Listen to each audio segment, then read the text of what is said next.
Good morning. Well, I'll tell you, it's always good to be alive in the morning, and but sometimes you say, "Gee, things aren't going like we want them to." That's life, I guess. Welcome this morning. This is again Jim Whitehead, and I'm all Power Group and Phoenix Animal. I mean, boy, I'm lucky to wear a lot of hats. And it's an animal channel. And we try to make sure we do happy things. Yes, of course, there could be a lot of unhappy things. But I guess probably one of the comparative YouTube creators, I could be and maybe work for the dodo because I'm a dodo. No, because generally they start out with something bad and have a happy ending. I usually start out with something good and end good. So we certainly do our best every day to make sure everything is the way it should be.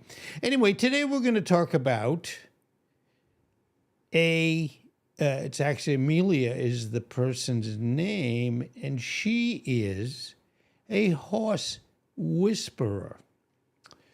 Now, I think that is amazing, and the recognition that animals are so smart.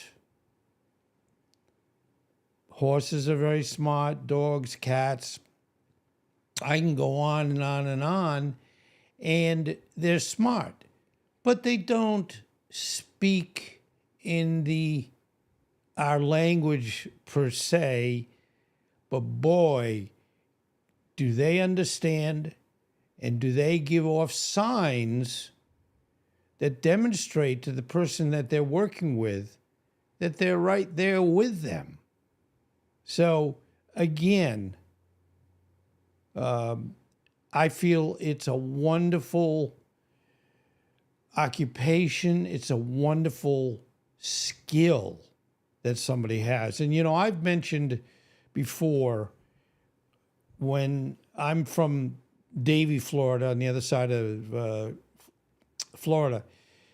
And I mentioned before, we used to go to one of my generator customers that had the utmost beautiful property and clean, set up, perfect, probably the best food possible. And I'm not sure if you're familiar, but and we have it here at our home here in Naples.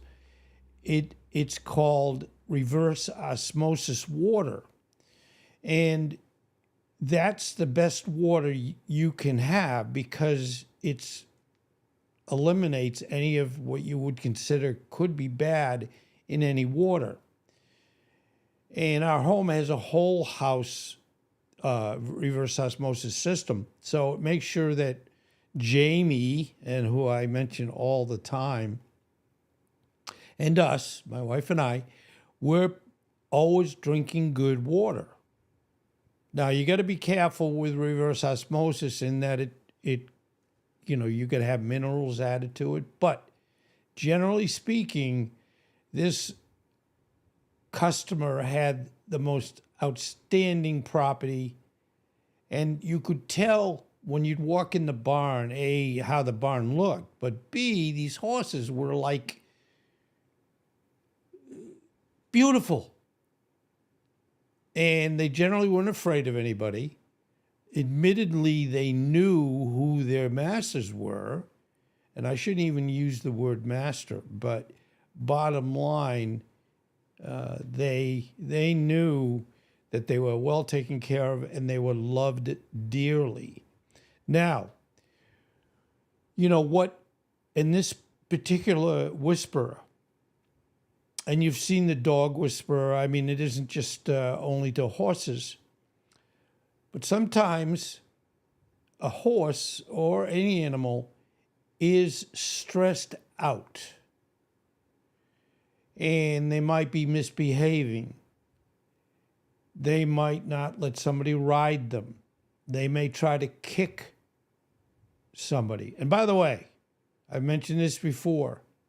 Sometimes I've done stupid things in my life. Maybe I'll start a whole new channel on what I've done stupid in my life. And I'll probably be here forever. But anyway, the thing with horse whisperers is the horse might be confused, might be afraid.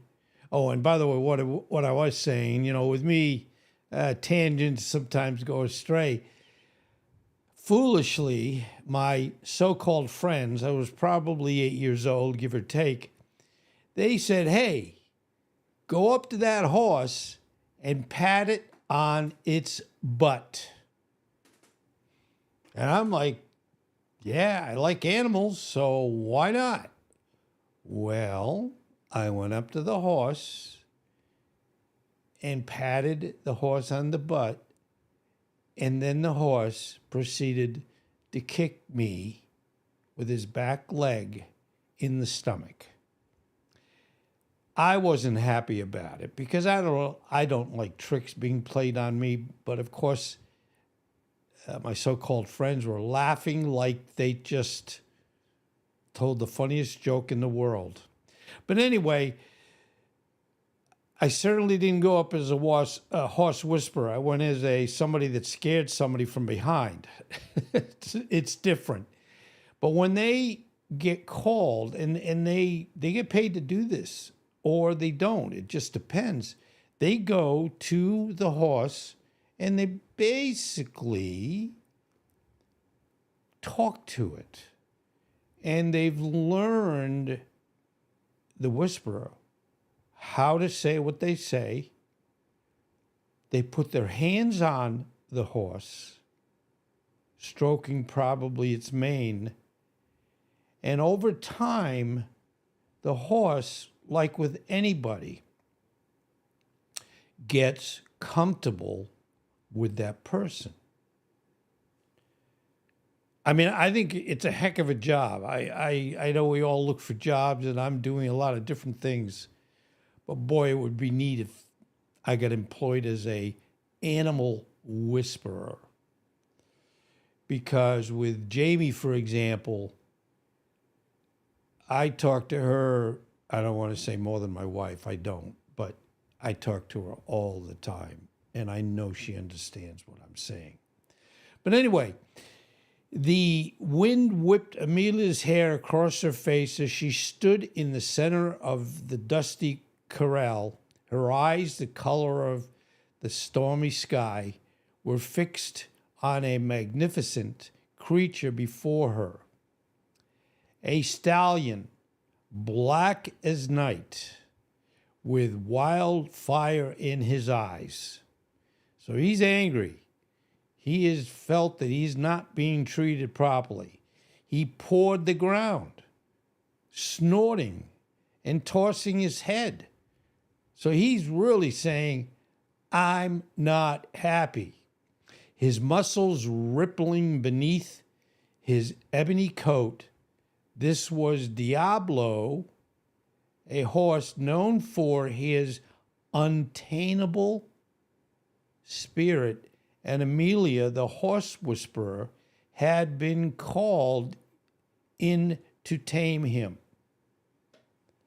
Now, as you progress and you get near them, you talk to them, you try to put your hand on their nose, for example, but you don't want to initially get too close. But as you can see, Amelia is showing such affection and caring. And you can look in the horse's eyes. And he's saying, I'm not unhappy now. Now, it isn't where she's there 3 minutes and he's all tamed.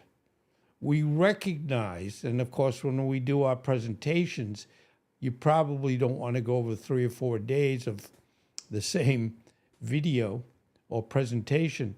But she probably has been with the horse now, I'm going to say a week. And it's like with anything, it takes a while to get where people and horses and animals are comfortable with other people. Now, Amelia had a gift, a way of understanding horses that went beyond words. She could sense their fears. Now, I think what we're saying here is as much as the horse is sensing things, a good whisperer is going to say, I know what the problem is. I know what the animal's afraid of. And it could be external things. It could be internal things in the sense of, maybe the horse was abused. And if anybody abuses an animal, they should be shot. Now, don't tell anybody and don't call the police and say, Jim Whitehead said he's going to go shoot people. No, I don't. Because I like people, actually. And I like you because guess what? You come to my channel. So thank you very much. Anyway, she is now really getting down to both verbally talking to the horse, but talking to the horse in her face expressions and her eyes and her hands. And it's a knack that isn't shared by many. She could sense their fears, their anxieties, their desires. It was a connection that ran very deep, a language spoken without words, a symphony of subtle gestures and quiet energy. She took slow steps toward Diablo, her hands held out, palms open. Like, if the poor horse had been hit with a fist, let's say, it would be, where anybody coming near them, especially, if they just don't know, but they have their hands closed, the horse could remember that he had been hit before by a mean person, and it's going to happen again. But anyway, her hands held out, palms open. He reacted instantly, rearing back his hoofs, drumming the air. But Amelia stood her ground, her gaze unwavering. It's like they say, if you're in the Colorado Rockies and you are unfortunately confronted by a grizzly bear, and if you don't have anything to protect yourself, and I don't believe in bear spray and what have you, but I know that people that would be in the Colorado Rockies, the bears are pretty like, I don't know who you are and I don't trust you, so I'm going to just get you. But her gaze was unwavering. As you can see, she's just seeing into the horse's soul. She spoke to him in a low, soothing voice. Her words carried on the wind. Easy, Diablo. I'm not here to hurt you.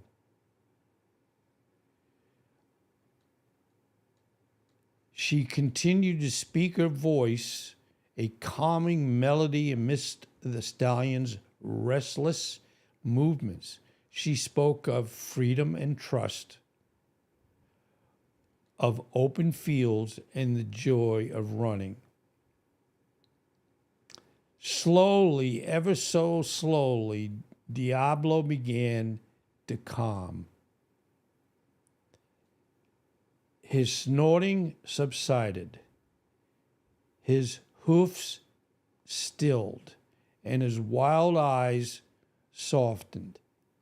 And it is very scary that with an animal being afraid. And unfortunately, talking about the LA fires, and I've done a presentation on people that have done so well in getting animals, taking care of animals, feeding them, and trying to calm them down because, hey, they're not in their home. Probably their loved ones are not there.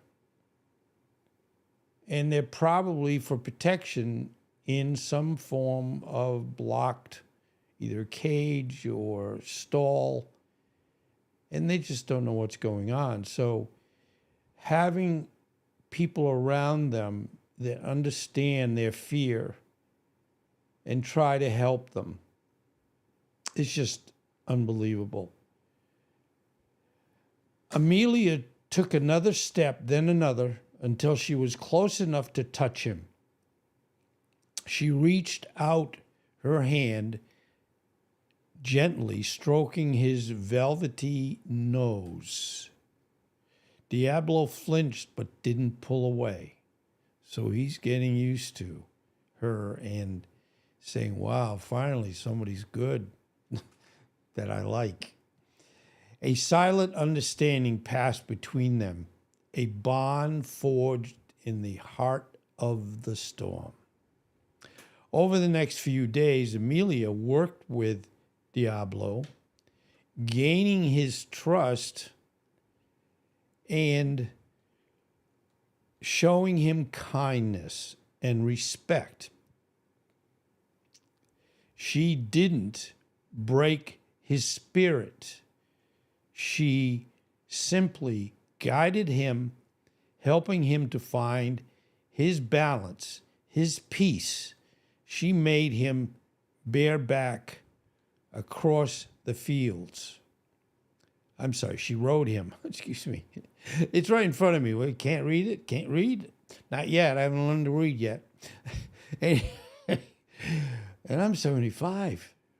When do you think you'd learn to read or speak? The wind singing in their hair, the sun warming their skin.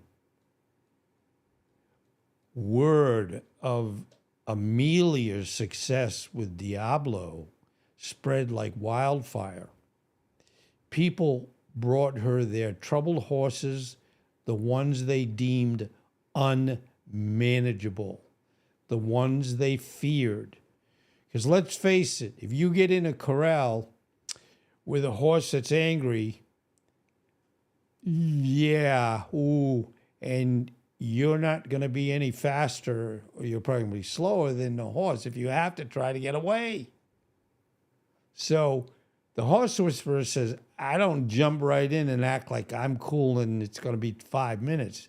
No, everyone is different. If she said, or somebody asked, well, what's your knack? How do you do it? She'd say, I can't even really explain it. It's inside. And let's face it, when you have a knack that's innate inside you, you're blessed. If it's good. So, Amelia, with her quiet strength and unwavering empathy, helped them all.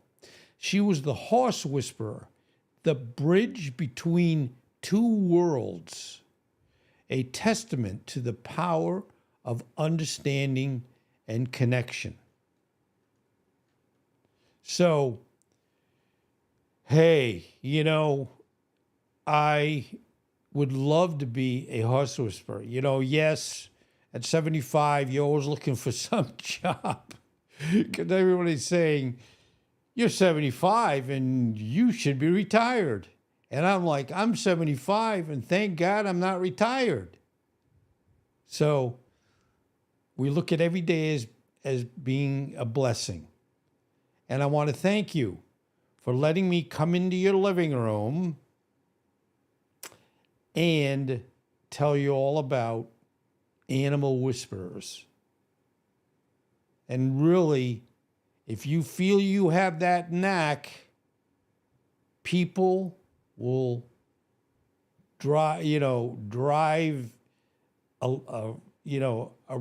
line right to your home, and you're set for life.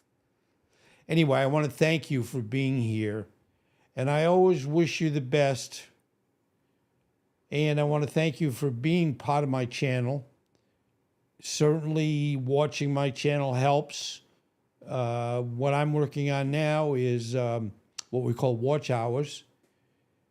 And every day, if you watch it, it helps me. And thank you very, very much. And may you have the most beautiful week and a beautiful day. And thank you again. Take care.